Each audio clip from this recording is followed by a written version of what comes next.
नमस्कार, यूरेका के YouTube channel में आप सभी का स्वागत है। और आज मैं आपके लिए लेकर आई हूँ DSSB के लिए लेकर आई हूँ हिंदी। और ये फर्स्ट पेपर की बात कर रही हूँ, जनरल पेपर में जो आपका 20 मार्क्स का हिंदी आता है उसकी बात कर रहे हैं हम लोग यहाँ पर। अब हिंदी सभी बच्चों के दिमाग में ये है कि हिंदी जो है बहुत इजी सब्जेक्ट है, उसको ज़्यादा पढ़ने की ज़रूरत नहीं है। बट एक माइंड में सेट करके रखो कि हर विषय इंपॉर्टेंट होता है, हर विषय महत्वपूर्ण होता है। और आपके जो ऑब्जेक्टिव्स है, जो आपका मुकाम है और एक टीचर बनने के लिए कोई भी विषय कम या ज़्यादा इंपॉर्टेंट नहीं रखता। ये चीज़ आपके माइंड में रखिए, क्योंकि कई बार बच्चों के दिमाग में ये रहता है कि हिंदी विषय जो है बहुत ज़्यादा इंपॉर्टेंट नहीं है, मैथ ज़्यादा इंपॉर्टेंट है। वो इंपॉर्टेंट नहीं होते हैं बेटा, सारे विषय उतने ही इंपॉर्टेंट रखते हैं। बट आप किस में कमज़ोर हैं या आप किस में अच्छे हैं वो डिपेंड करता है कि आप कितना पढ़ रहे हैं। पर हर विषय को उतना ही अगर वेटेज देंगे तो ज़्यादा बेटर है।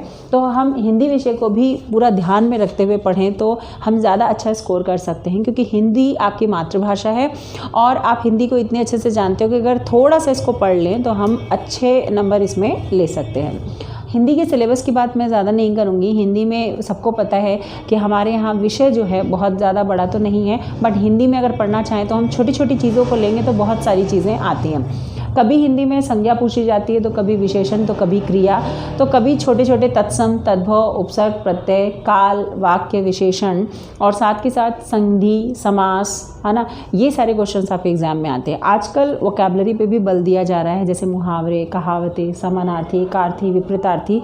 तो आप TGT हो, PGT हो या PRT हो, तीनों में इन चीज़ों को महत्व दिया जा रहा है। तो मैं चाहूँगी कि आप लोग अगर बेसिकली DSSB को रख रहे हैं या किसी भी एग्ज़ाम को रख रहे हैं तो आपके दिमाग में होना चाहिए कि मुझे सिर्फ ग्रामर पे ही उतना बल नहीं देना है, मुझे साथ के साथ कुछ सेल्फ लर्निंग वाली चीज़ें भी करनी है। जैसे अनेक शब्दों के लिए एक शब्द, मुहावरे, कहावतें, इनको थोड़ा रीड आउट करते चलें आप लोग, क्योंकि इन्हें रटने की ज़रूरत नहीं है। बट एक बार ऑप्शन देखकर आप लगा सकते हो कि इसका क्या आंसर होगा। बट ध्यान रखो, ये इतने ईजी क्वेश्चन नहीं है कि आप कर लोगे अपने आप बिना पढ़े, इसके लिए पढ़ना ज़रूरी है।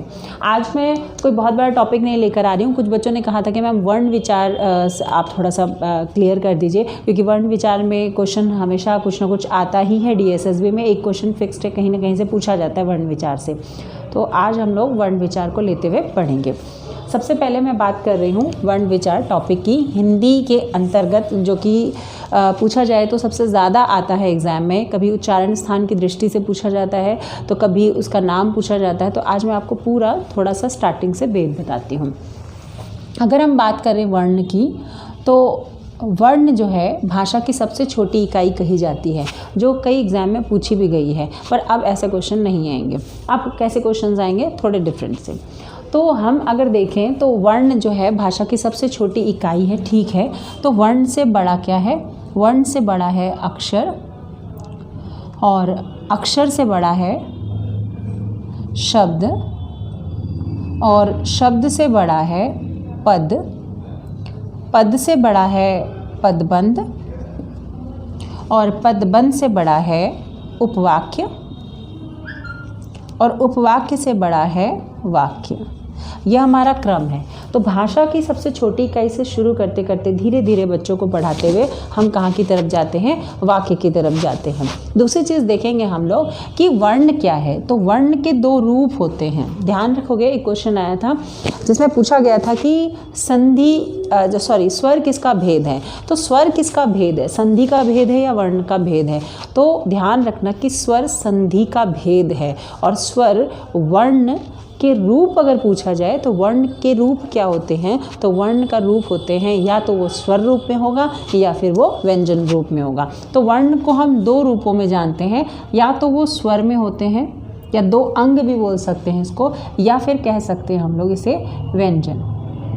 तो हमारे पास वर्ण के दो रूप हैं, एक स्वर और एक व्यंजन। दूसरी चीज़ ध्यान देंगे कि स्वर क्या होते हैं। स्वर स्वतंत्र होते हैं, इन्हें बोलने या लिखने के लिए व्यंजनों की आवश्यकता नहीं पड़ती। जैसे आप कोई भी स्वर बोलिए, अ, आ, ई, उ, इनमें कहीं भी व्यंजन सुनाई नहीं देगा। पर जैसे ही हम लोग व्यंजन की बात करते हैं तो व्यंजन आश्रित चर होते हैं।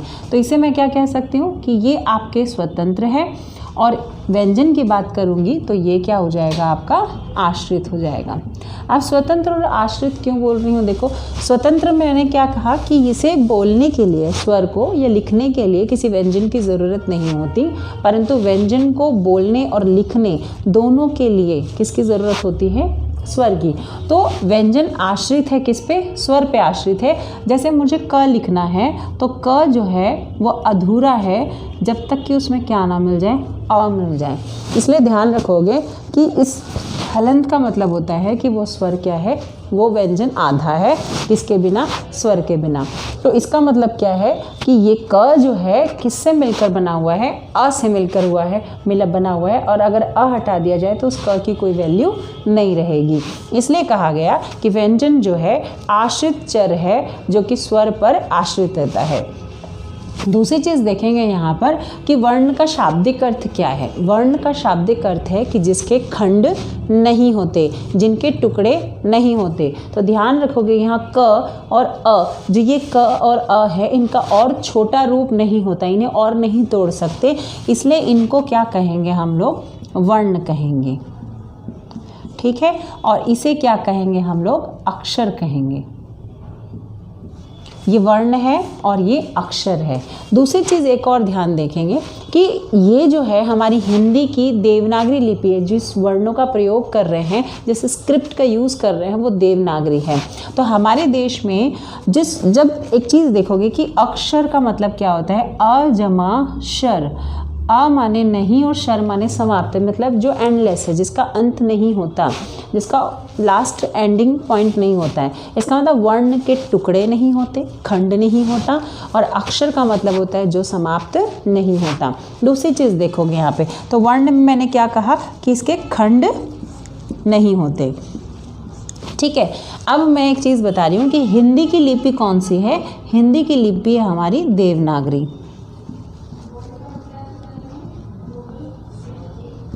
अब हिंदी देवनागरी लिपि जो है, इसकी बात करें हम लोग तो देखोगे कि हिंदी देवनागरी लिपि में कोई भी वर्ड हम लिखते हैं तो हम किन का प्रयोग करते हैं, क म ल। इसका मतलब हम क म ल, ये जो है ये वर्ण है कि अक्षर है, ये अक्षर हैं। इसलिए हिंदी की देवनागरी लिपि जो है वो अक्षरात्मक लिपि है।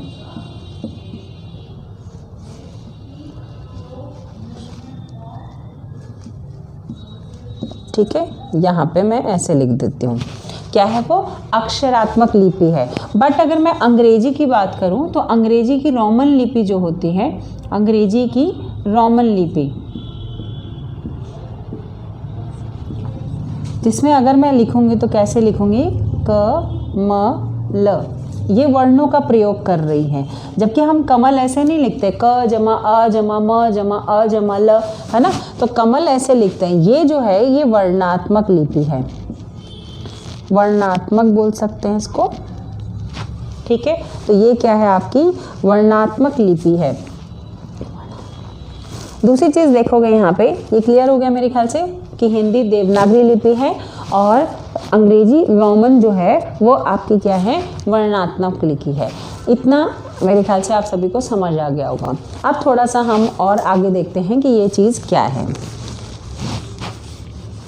ये तो बेस था जिसमें हमने अक्षरों और वर्णों के बारे में जाना। अब हम थोड़ा सा स्वर को पढ़ते हैं और थोड़ा डिफाइन करते हैं कौन सी कितनी चीज़ होती हैं। देखो यहाँ पे पहले हम लोग देखते हैं कि सबसे ज़्यादा डाउट होता है कि कितने क्या हैं। हमारे DSSB में कभी भी नहीं पूछा जाता कि वर्ण कितने होते हैं, स्वर कितने होते हैं। फिर भी मैं आपको थोड़ा सा इन चीज़ों को क्लियर कर देती हूँ कि अगर आपसे पूछा जाए कि कुल वर्ण कितने होते हैं तो आप ध्यान रखोगे वर्ण हमारे पास 52 होते हैं। ठीक है, अगर आपसे स्वर पूछा जाए, अलग अलग बता रही हूँ मैं आपको, स्वर पूछा जाए तो ध्यान रखेंगे हमारे पास पहला तो मूल स्वर जो होते हैं 10 ही होते हैं।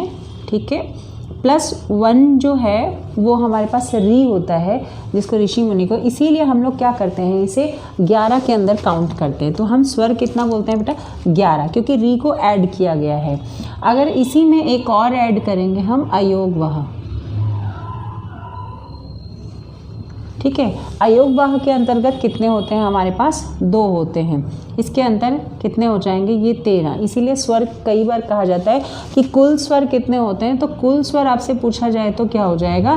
13। और सिर्फ स्वर पूछा जाए तो कितने हो जाएगा? 11। अब इन 13 में हम लोग 33 और मिलाते हैं। 33 क्या है हमारे पास? व्यंजन है। इसका मतलब कुल मिला के हमारे पास 46 व्यंजन होते हैं।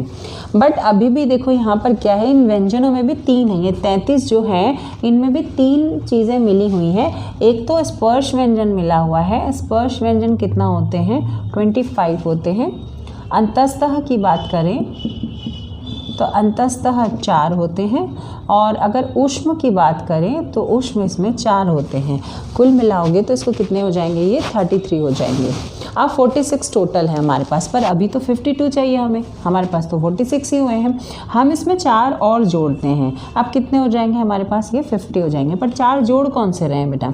4 इसमें जोड़ रहे हैं हम संयुक्त व्यंजन। संयुक्त व्यंजन जो कि 2 व्यंजनों से मिलकर बने हुए हैं, श, त्र, ज्ञ, ये तो पता ही होगा आप लोग को, ठीक है। अभी बाकी बात भी करेंगे। अभी 2 और कम पड़ रहे हैं, इसलिए 2 और मिलाएंगे जिनको हम उत्क्षिप्त कहते हैं। उत्क्षिप्त, ये कितने हो गए हमारे पास? 52 हो गए। कुल मिला के हमारे पास 52 वर्ण होते हैं। तो ये हमारा परिचय है वर्णों का। स्क्रीनशॉट लेना चाहें तो ले सकते हैं, फिर हम आगे बढ़ेंगे। अब देखते हैं हम लोग किसके बारे में बात करेंगे? स्वरों के बारे में बात करते हैं।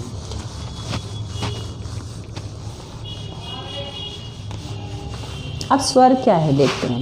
स्वर की बात करें तो बेटा हमारे पास स्वर अगर टोटल काउंट करें तो स्वर हमारे पास क्या होता है? अ, आ, ई, उ, ऊ और री, ठीक है। इसके बाद हम लोग ए, ओ, औ, ये हमारे पास क्या हो गए? 11 स्वर। 1 2 3 4 5 6 7 8 9 10 11, ये हमारे कितने स्वर हैं? 11। अब 11 स्वरों का निर्माण कैसे हुआ है, एक कॉन्सेप्ट समझेंगे। अगर आपसे पूछा जाए कि मूल स्वर क्या है, तो मूल स्वर ध्यान रखेंगे आप लोग कितने होते हैं हमारे पास?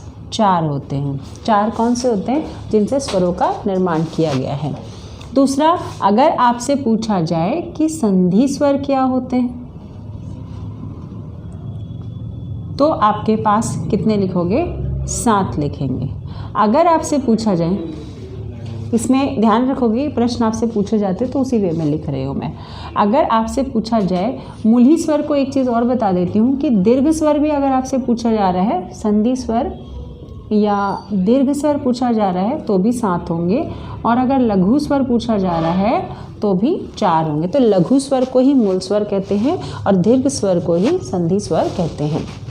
अब दूसरी चीज़ देखो यहाँ पे, अब इस कॉन्सेप्ट में हम लोग कुछ और भी बातें करते हैं। ये क्या है अभी क्लियर करूँगी।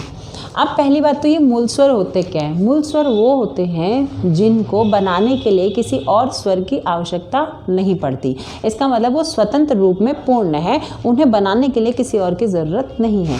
एग्जाम्पल, अब मैं इसको क्लियर कर बताती हूँ कि ये मूल स्वर और क्या है। देखो, आ में किसी का कुछ मिलाप नहीं हुआ है, वो स्वतंत्र है। बट जैसे ही मैंने आ लिखा तो इसमें अ में अगर अ मिलाऊँ या अ में आ मिलाऊं या आ में अ मिलाऊं, कोई भी आपस में मिलाप करूं तो दोनों का निचोड़ क्या निकलेगा? आ। वैसे ई स्वतंत्र है, बट बड़ी के लिए मुझे किसकी ज़रूरत पड़ेगी? छोटी में बड़ी मिलाऊं, बड़ी में छोटी मिलाऊं, कुछ भी मिलाऊं, बनेगा क्या? बड़ी। वैसे ही छोटा ऊ भी स्वतंत्र है, बट बड़ा ऊ क्या है? जिसमें हम 2 मिलाएंगे। री भी स्वतंत्र है बेटा। बट जब हम ए की बात करते हैं तो इसमें एक चीज़ कॉन्सेप्ट ध्यान से रखोगे कि जब हम आ में ई मिला दें तो क्या बनता है हमारे पास? ए बनता है। आ में अगर ई मिला दें तो ए बनता है, और अगर अ में ऊ मिला दें तो ओ बनता है। बट ए कैसे बनता है? ए कैसे बनता है? जब हम लोग अ में ए मिलाएं, चाहे छोटा ए मिलाएं चाहे बड़ा ए मिलाएं, बनेगा क्या? ए। और वैसे ही ओ में जब हम अ में क्या मिलाएंगे? यहाँ पे ऊ मिलाएंगे तो क्या बनेगा? सॉरी, ओ मिलाएंगे तो क्या बनेगा हमारे पास? ओ। इसका मतलब चाहे छोटा मिलाऊं चाहे बड़ा मिलाऊं बनेगा क्या, बड़ा ओ।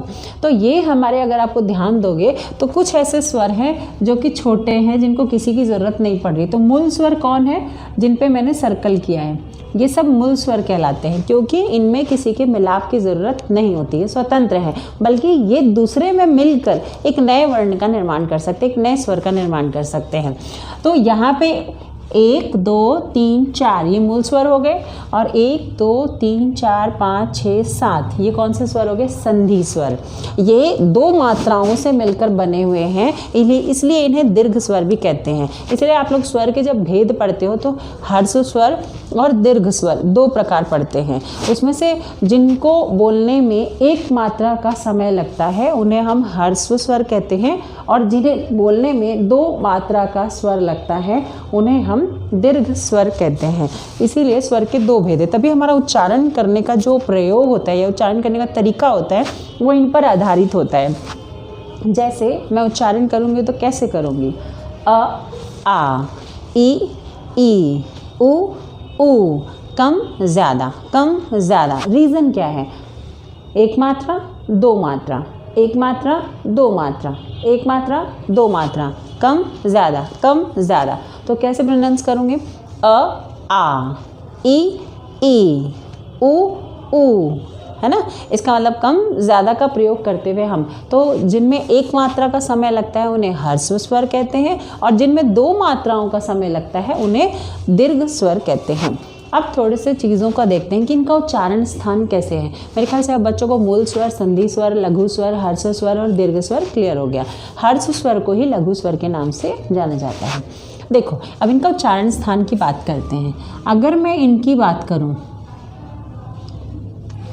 तो इनको क्या कहा जाएगा, ये जो है इनका उच्चारण स्थान क्या है, देखो ये जो है अ आ। अगर हम गले की आकृति की बात करते हैं तो गले की आकृति को हम ऐसे एक खंड में रख सकते हैं।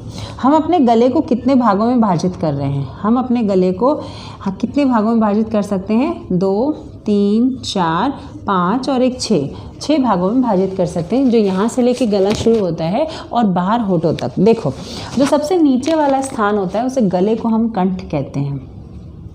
फिर उसके बाद हमारा थोड़ा सा ऊपर आता है उसे हम कहते हैं तालु। फिर उससे जो ऊपर आता है उसे हम कहते हैं मूर्धा। और मूर्धा के बाद जब कंठ, तालु, मूर्धा, और फिर आ जाता है तुम्हारा दंत, और फिर आता है तुम्हारा, ये वाला स्टेप हटा देते हैं, यहाँ से लिखते हैं, और दंत के बाद आता है ओष्ठ। ठीक है, तो हमने अपने गले को यहाँ से लेके होठों तक 5 भागों में विभाजित किया है, कंठ, तालु, मूर्धा, दंत और ओष्ठ। देखो स्वरों का उच्चारण करने के लिए अगर क ख की बात करें, हम स्पर्श व्यंजनों की बात करें, क ख ग घ च छ ज झ, तो वो इसी लाइन में जैसे ये अरेंज हुए हैं वैसे ही उनको भी अरेंज किया गया है।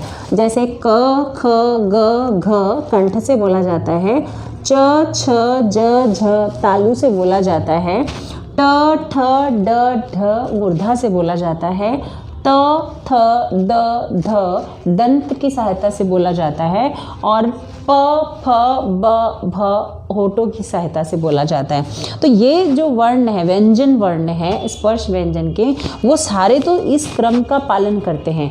यहाँ से शुरू होते हुए हवा को बाहर की तरफ निकालते हैं। तो पहले क ख ग कंठ होता है, फिर च छ ज उसके ऊपर जो आपका पार्ट है उसको तालु कहते हैं, फिर उससे थोड़ा बाहर निकलोगे तो ऐसा आर्च सा बना हुआ है आपके मुंह के अंदर दांतों से पहले, उसको क्या कहते हैं, मूर्धा। और जब हम बाहर निकलते हैं त बोलते हैं, त बोलते समय हमारी जीवा दांत में ऐसे लगती है पीछे की तरफ, तो उसे दंत कहते हैं। और फिर लास्ट में प फ ब भ बाहर की तरफ आते हैं। ठीक है, अब स्वर के उच्चारण स्थान की बात कर रही हूँ मैं कि इनमें से किसका प्रयोग करेंगे, तो व्यंजनों का प्रयोग किया जो क्रमबद्ध है, पर स्वर तो क्रमबद्ध नहीं है, कुछ है इधर उधर से।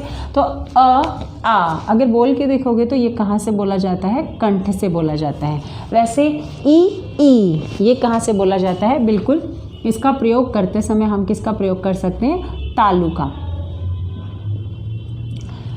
ऊ ऊ, ये तो बिल्कुल होठों से बोल रहे हैं, इसलिए हम इसको क्या बोल सकते हैं कि ये जो है आपका ऊ ऊ जो है वो कहाँ से बोला जाता है, आपका ओष्ठ से। इसमें क्रम थोड़ा सा उल्टा सीधा होता है। बट ये री कहाँ से बोला जाता है, ये री बोला जाता है मूर्धा से। अगर आप ट ठ ड ढ बोलोगे तो आपकी जीवा एक आर्च जैसी जगह पे लगेगा, उसको क्या बोलते हैं, ट ठ मूर्धा। वैसे री भी बोलेंगे तो वहीं जाकर जीवा लगती है।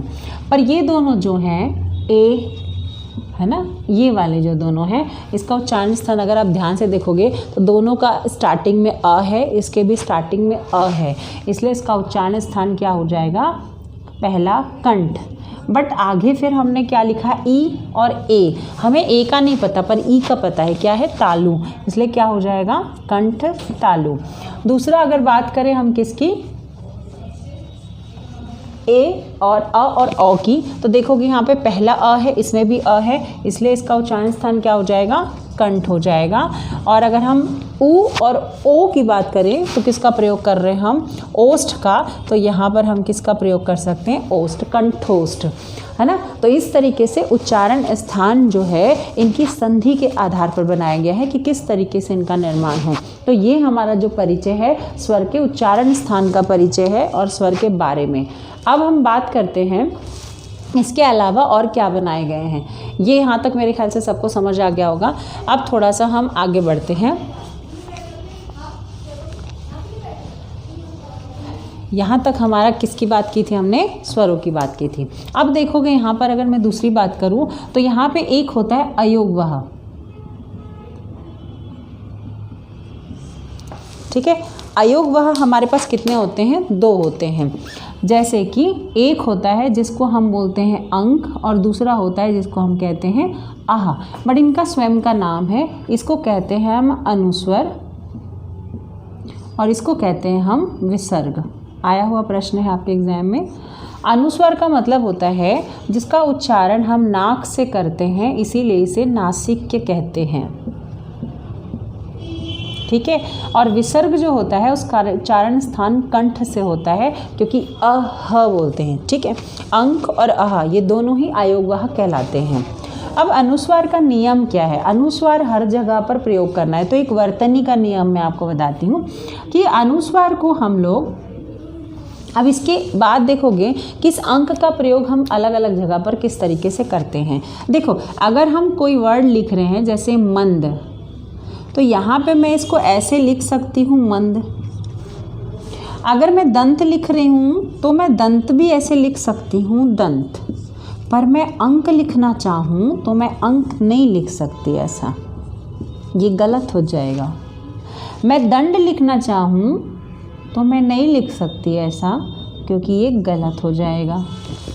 क्यों ऐसा हो रहा है, कहीं पर ये संबंध में जैसे देखोगे आप दोनों ही अनुस्वार हैं, पर फिर भी लिखते समय हम क्या कर रहे हैं, सम जमा बंध, दोनों अनुस्वार है, फिर भी हम दोनों जगह अलग अलग लिख रहे हैं। एक जगह उस अनुस्वार को म लिख रहे हैं, दूसरी जगह उस अनुस्वार को न लिख रहे हैं। क्या रीज़न है, इस वर्तनी के नियम को समझते हैं। वर्तनी का नियम ये कहता है कि अनुस्वार के बाद जो भी वर्ण आए उस वर्ण के वर्ग के पंचम अक्षर में अनुस्वार बदल जाता है। अब पंचम अक्षर क्या होता है, जैसे हम क, ख, ग, घ, अंगह बोलते हैं, तो 1 2 3 4 5, ऐसे ही हमारी च की लाइन होती है, ट की लाइन होती है, त की लाइन होती है और प की। अगर उनके पंचम वर्णों की बात करूं तो यहाँ अंगह के बाद क्या आ जाएगा, यहाँ निया, यहाँ अन, ठीक है। तो इसको समझेंगे तो च छ ज झ निया, ट ठ ड ढ अन, त थ द ध न और प फ ब भ म, ठीक है। तो ये हमारे पंचम वर्ण हैं। देखेंगे एक चीज़, तो यहाँ पे ये जो है पंचम वर्ण में आता है। नियम को अच्छे से समझेंगे कि अनुस्वार के बाद जो भी वर्ण आता है उस वर्ण के वर्ग के पांचवें अक्षर में क्या होता है, वो बदल जाता है। इसीलिए क्या हो रहा है यहाँ पे कि अनुस्वार के बाद द आया है और द जो है कौन सी लाइन का है, त थ द, सॉरी त, थ, द, ध, न। तो द जो है त की लाइन का है, उसका पंचम वर्ग का वर्ण कौन सा है? न है। इसलिए क्या हो जाएगा, अनुस्वार के बाद द आ रहा है और द का पांचवा वर्ण कौन सा है? कौन सा हो जाएगा? न। त, थ, द, ध, न। इसीलिए हम इसको किस में बदल रहे हैं? न में। अब यहाँ पे देखोगे दंड को ऐसा क्यों नहीं लिख सकते, पर दंड को हम ऐसा लिख सकते हैं, अनुस्वार के बाद कौन सा है? ड है, और इस ड का पांचवा वर्ण कौन सा होता है? ट, ठ, ड, ढ, अन। इसलिए हम इसको ऐसा लिख सकते हैं, दंड। संबंध में देखोगे तो अनुस्वार के बाद क्या आ रहा है? ब। तो अनुस्वार जो है वो ब के बाद आने के कारण अनुस्वार का पंचम वर्ण प्रयोग किया जाएगा। तो प, फ, ब, भ, म। तो म इसका पंचम वर्ण हो गया। वैसे ही ध का पांचवा वर्ण क्या हो जाएगा? त, थ, द, ध, न। इसलिए न हो गया। तो सिंपल सा रूल है कि अनुस्वार के बाद जो भी वर्ण आता है उस वर्ण के वर्ग के पंचम अक्षर में वो बदल जाता है। पंचम अक्षर है तो सिंपल सा रूल है वर्तनी का कि कहाँ पर अनुस्वार को न में बदलना है, कहाँ पर म में बदलना है। जैसे आप कंपन देखिए, अब देखो अनुस्वार के बाद प आया है और प का पांचवा वर्ण कौन सा है? प, फ, ब, भ, म। तो क्या हो जाएगा? कंपन। अब ठंडा देखते हैं हम। ठंडा में देखोगे तो अनुस्वार के बाद क्या आया है? ड। तो ट, ठ, ड, ढ, अण। इसीलिए ठंडा कैसे लिख सकते हैं हम? ऐसे।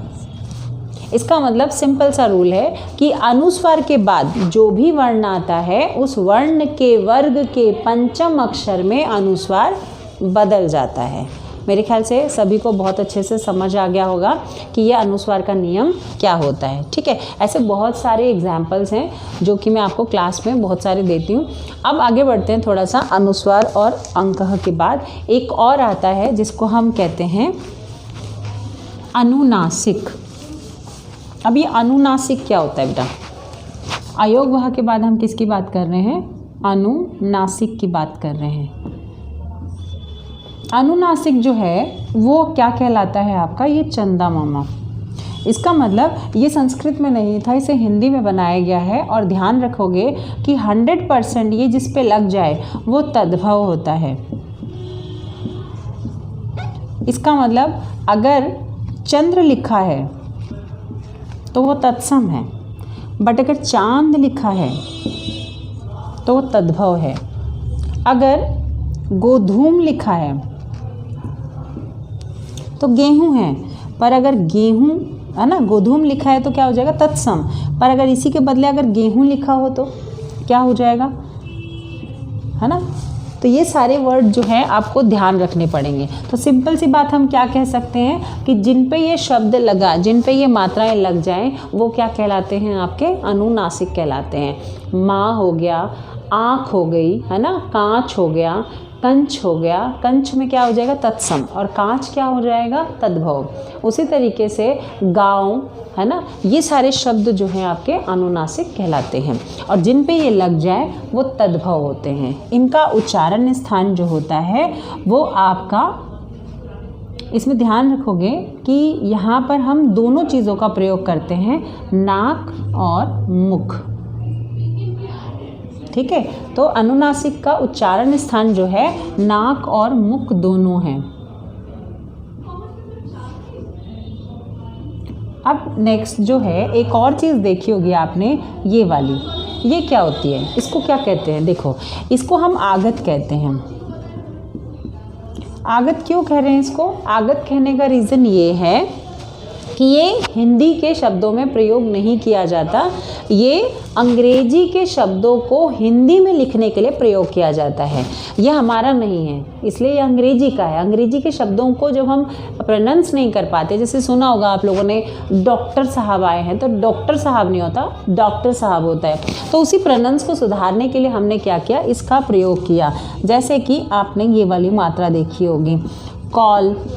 अगर हम अपनी मात्राएं लगाएंगे तो बेटा गलत हो जाएगा, कोल हो जाएगा। कॉलेज जाना है तो कॉलेज हो जाएगा, है ना। वैसे ही हॉस्पिटल, तो बहुत सारे शब्द हैं जिनमें हम इनका प्रयोग कर कर क्या करते हैं, इन्हें अंग्रेजी के शब्दों को हिंदी में लिखकर शुद्ध उच्चारित करने के लायक बनाते हैं। तो आज हमने जो है स्वर के रूपों की बात की, स्वर का नाम क्या है, कैसे बने हैं, अयोगवह क्या होते हैं, अनुनासिक क्या होते हैं, और उसके साथ साथ आगत क्या होता है। इसके अलावा बहुत सारी चीज़ें हैं जो कि आपके एग्ज़ाम में मोस्ट इम्पॉर्टेंट माना जाता है। जैसे कि अगर बात करें तो इनके भेदों की बात करें तो अभी मैंने बताया था आपको कई भेद होते हैं, हर्ष और लघु, है ना। आप बाकी जो है जो थोड़ा बहुत इसके बारे में है कि इसके भेद क्या है, व्यंजन क्या होते हैं, वो हम लोग नेक्स्ट क्लास में डिस्कस करेंगे। तो आज की क्लास के लिए इतना ही काफ़ी है। अगर आपको ये वीडियो पसंद आया हो तो बिल्कुल लाइक, सब्सक्राइब और कमेंट ज़रूर करें। क्या आपको समस्या है अपने विषय से संबंधित या किसी भी प्रकार की कोई भी जानकारी चाहिए तो आप मुझसे कमेंट में लिख कर पूछ सकते हैं। नमस्कार।